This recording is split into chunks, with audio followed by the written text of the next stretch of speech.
Mr. Boyle, you recording again? Yes, sir. Okay. You were advised of that, correct? In what regard? That you can't record at that window. What law is that? The order of the Chief Justice of the Supreme Court. I'm not arguing with you. All right. All right? You're going to be removed here in just a moment. You've been told you can't do that. All right? What law did I break? That order, can you read English? I don't think that's a law, because that's Okay. the Supreme. That's not a legislative branch, the Supreme That's the order Court. of the court. I'm not arguing with you. All right. I'll tell you what, just have a seat and I'll be back with you in just a few minutes. All right. Yes, thank you. How are you all? Great. Good.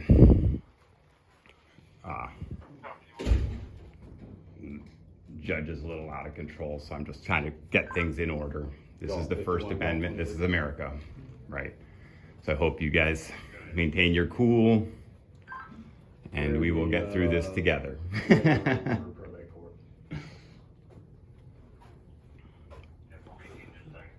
But the Supreme Court ruling is not law. Only the legislator can make law, and you guys are law enforcement. And so you guys, I do not believe, are in jurisdiction to enforce that Supreme Court order, because it's not law. It wasn't made by a legislative branch. That's why it doesn't have a law code. There's no penal code associated with that. And actually, when you read the Supreme Court opinion on that, it says that the judge may have the right to sanction me. And it's hard to say what those sanctions could be, but there's no threat of arrest that would be legal. Interesting. Because it's a Supreme Court ruling, right? It's not, if it was the state legislator that made the rule, certainly it would be enforceable by law. But it's not the state legislator. If we look at this ruling, it's administrative order is what it says. It's not a law. All right, well, for right now, I'm just gonna ask that you don't record next to the window until we figure out what's going on, okay? All right, fair enough. I appreciate that. He just had it posted there. I wanted to put it on the video for the viewers.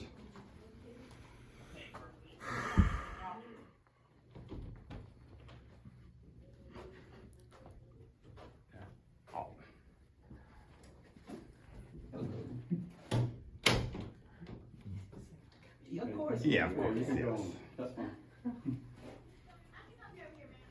Probability of escalation is 0. Because all you have to say is, I'm going to arrest you if you don't leave, and I'll leave. And as soon as you say that, you lose qualified immunity, as you know, and it becomes more difficult. Judge is in his office, we're just waiting for him to come back out.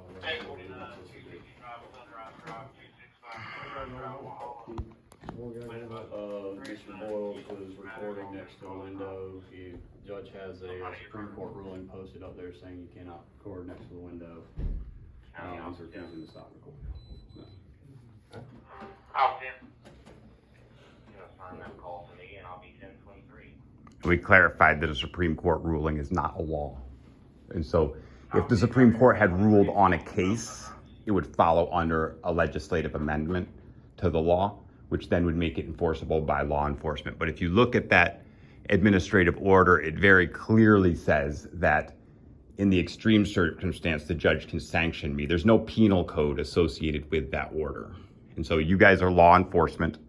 That is not a law, if that makes sense. And so I don't want you guys, I don't want any problems more than accountability, but the problem is at that window, they've been saying things that are inconsistent with what they say later in court. And to say that I can't document my First Amendment right to document a conversation, a private conversation between me and a public official is wrong. And so I would like to somehow challenge that to the state Supreme Court, but he has to sanction me for that to happen. You can't arrest me, and if you did threaten to arrest me, you would use your qualified immunity, in which case I would file a civil rights lawsuit against you personally, and I don't want to do that. So if you lose your qualified immunity, I can sue you in your individual capacity outside of your law enforcement profession. And so we clearly don't want that. No laws have been broken, only defiance of a Supreme Court order. Thank you so much.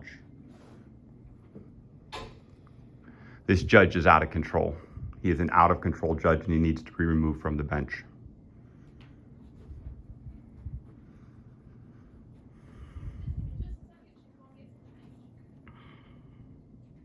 It's a waste of tax dollars for him to even be calling you. He should be intelligent enough to know this has nothing to do with law enforcement. I have broken 0 laws.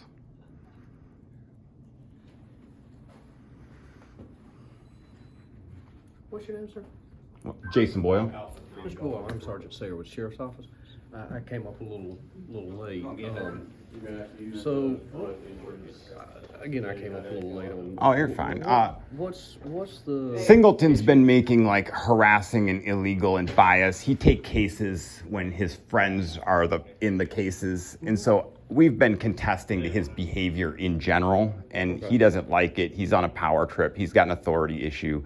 He actually gave an officer permission to come onto my property last night past the no trespass signs. He gave an officer called to serve a summons to my fiance, and there's a no trespassing sign at the gate, and they called in, and he actually gave him permission to drive around through the woods and come up to our house through the woods. And he's just an out of control judge. That's all. So what's happening today? Like Oh, right now? I'm just, Let's I, suppose- I'm sorry. oh, again. so, all right. So I have had interactions at this window where after the fact, the story from the judge is inconsistent with what actually occurred at the window. And so it's my First Amendment right to document any conversation like I can here with you. You're a public official, we're in public space. So I have the right to document that. And that's actually for my own security and safety. So what brought you up here today? They have a court summons for me. I'm coming to get served. Oh, okay. Someone has a court summons for me. I'm coming to get served my papers. Do you know what it's about or anything? Yes, I do. It's because I was in here videotaping to hold them accountable. Okay. So you're getting summons to court for court I have no appearance? idea. They came to my house. They avoided the no trespassing signs, caught my wife in the house unprepared for visitors. And then I wasn't there, so I couldn't be served. So I'm here to make sure that that tyrant doesn't send more people back to my house illegally past no trespassing signs. I would just like to be served my papers so I can leave. Well, typically, if a deputy had papers to serve, they would still have them, most likely. Oh, sure. I'll So sit they right may here. still not be. Well, and you guys are all here. I mean, maybe we can call them up, get them here. They can serve me. I can figure out who has the paper. Yeah, and certainly. see if they can That come would get that it. would certainly expedite processes because once they serve me, I have no more business here. I appreciate you all too. I know you guys get wrapped up in the most ridiculous of all. So I'm just curious, and again, I wasn't Yeah. there last night or anything like that. You said a deputy came up to you last night. Well, came out to my yesterday house. late in the day, I was at work. Okay, so they had a summons for you and Her, that's right. her. So did they serve her? They did serve her and not me. That's right. Okay, I got you. Again, I'm just trying to. No, you're fine. everything. Trust me. I worked with law enforcement a lot of my life, believe it or not. Oh, what'd you do? I teach hand-to-hand combat of all things. Oh, very nice. And I worked with the the Sandy Police Department in Utah. And I actually was fortunate enough after that, I worked with CBIRF, the Chemical Biological Incident Reaction Force, which is a Marine contingent. So I've been fortunate. I was never active duty, but I did work for the military a lot of my life. My grandfather was an FBI agent. We have a lot of respect. My grandfather was an FBI agent under J. Edgar Hoover, right? Wow, that's cool. My grandfather's That's cool. My grandfather's claim to fame was always like ridiculous. He'd be like make up that someone was going to be somewhere, not illegal stuff. Like he'd just tell the other officers, "I know this guy's going to be there," and they'd show up and he'd actually be right enough times that he got kind of famous for it. So they just told me that the papers have already been served. No, I haven't been served. I have not been served. Did Dorothy get the papers and not give them You to can't. you? or- Dorothy refused service for me. Okay. She said she would not take service on my behalf, so I have not been served. So I need to be served. Which unit had it? That was, Okay. And thank you guys for being patient here. I recognize it's not you guys. I think your sheriff's department has some corruption issues, right? Because Jimmy Dixon came to my house off duty and threatened me, and I'm going to get a police report for that, even though he doesn't want to give me one. He doesn't want to give me a police report, and he did give me a police report after some back and forth, but then he put the wrong date, and he says he came to my house on March 13th. And he doesn't want to say he came to my house on March 14th because he was off duty, and that was the day that Dorothy had a big court appearance, and they showed up just to rattle her cage and threaten our child. See, they said our child was missing. But the police showing up at your house talking about your child when you're on your way out the door to a major court appearance, it rattled Dorothy. It worked, but then I went and filed a FOIA request, and immediately the woman at the front desk started saying, no, I was wrong. It couldn't have been Jimmy Dixon, not today, on March 14th. And the reason they said that was because he wasn't on duty. I then called the next day and confirmed that he wasn't on duty the day before through the dispatch, but then they erased that call from the 911. I actually called and had a long conversation with Chet Crenshaw and Jimmy Dixon.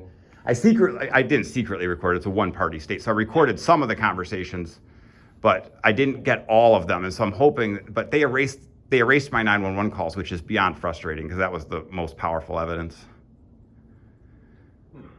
But I have record of the calls that I made to dispatch on my phone, and the length of those calls, one of them 12 minutes, and they say they have no record of any call to dispatch at that time and day. There's 4 calls missing from the dispatch record. Yeah, they said, well, they were just they just wanted to rattle my wife because she was headed to court, right, against their friends. And then basically Jimmy Dixon showed up and said that my son, who is about a year old, little over a year old, was hadn't been seen in 2 weeks and he needed to follow up. I was like, I don't like this. No, you can't come on the property, right? And then, but I said I would bring the kid to the police, to the sheriff's department to check in. It seemed reasonable, bring the kid, but then he said he didn't need to see the kid, and I realized that there was another kind of issue. If you're going to the counter, sir, I'll lower the recording. I'm not trying to record third parties. And if I did accidentally, I will edit them out of, not because it's legal, but out of politeness to this probate court can be a sensitive place. Something Judge Singleton doesn't understand. He thinks he's a magistrate judge. So I doing talked criminal. to the deputy that served your papers. He served them to Dorothy. That's not a legal service. It is. It is not. Those papers are authorized for subservice. They can serve them to any adult within the household. So if Dorothy didn't That's give you so the- boring. I was so excited to get served personally. If Dorothy I really didn't- wanted if that. Dorothy hadn't given you the papers yet, then you might want to talk to her, but he did give the papers. I was with Dorothy all morning. No, I didn't get any papers. Okay, so she has the papers. Papers have been served. Perfect. Okay? All right. Excellent. Thank you all. And if you don't mind, I'll be the last to leave just because it's my standard. I can't make things too easy. Well, I understand that, but, you know, I'm sorry, tell me your first name again. I'm Jason. Jason. I'm terrible with names, Jason. Oh, that's all right. I apologize. Nothing You know, personal. talking to thousands of people. Would you be willing to do me a favor? What's that? Instead of being the absolute last to leave, would you walk out with me? That way Sure, we leave out of together. politeness, but I just want to say one thing. The reason that judge doesn't want me here is because he's crooked. He's a crooked judge, and he needs to be taken out of his bench. And I'm going to do my best to make sure that that happens as quick and fast as absolutely possible. And Jason, that's what I'm not. And then with that, we're legally agreeing I have the right to stand here, correct? Sorry, I'll edit you out of that, sir. I legally have the right to stand here. I'm not leaving by force of law, correct? Well, that's great. I'm asking, you said you wanted to be the last to leave. That's right. I'm asking for a compromise. All right, I'll take it. So Okay. yes, if I'm the second to last to leave, I'll take it. We're all about compromise. Hey, thank you guys. I do appreciate your time. I recognize that you're not the tyrant judge. That's somebody different. Well, we're not here to debate yes or no, tyrant, not tyrant. That's not. That's right. We just want everybody else in the building to have a peaceful experience to the best of our ability. That's right. And I don't want, you saw I wasn't filming third parties and things like that. I was doing my best to make sure, even I'm not filming you now because there's a gentleman sitting behind you, so. That's fine. And again, that's all I'm asking for is see, just like I promised. No, and I appreciate you guys being so polite and kind. Like, I didn't know where that was gonna go, you know?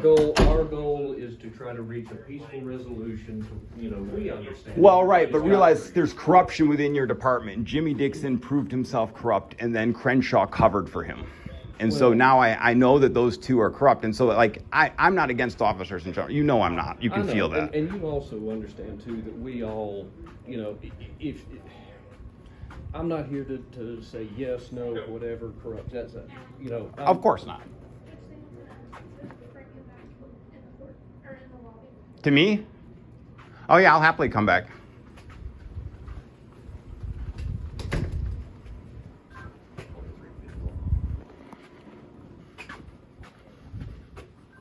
Hang tight. We've been summoned back in before.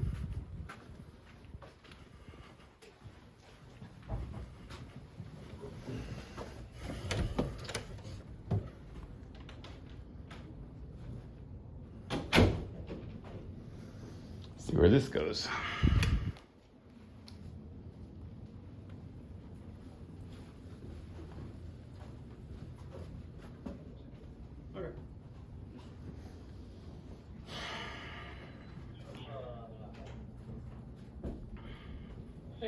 Okay. All right, Mr. Boyle, would you like to delete your recording or be held in contempt of court? I'm not deleting my recording. Okay, all right, you're in contempt of court. You're sentenced 10 days in jail. Take him into custody and take him to jail.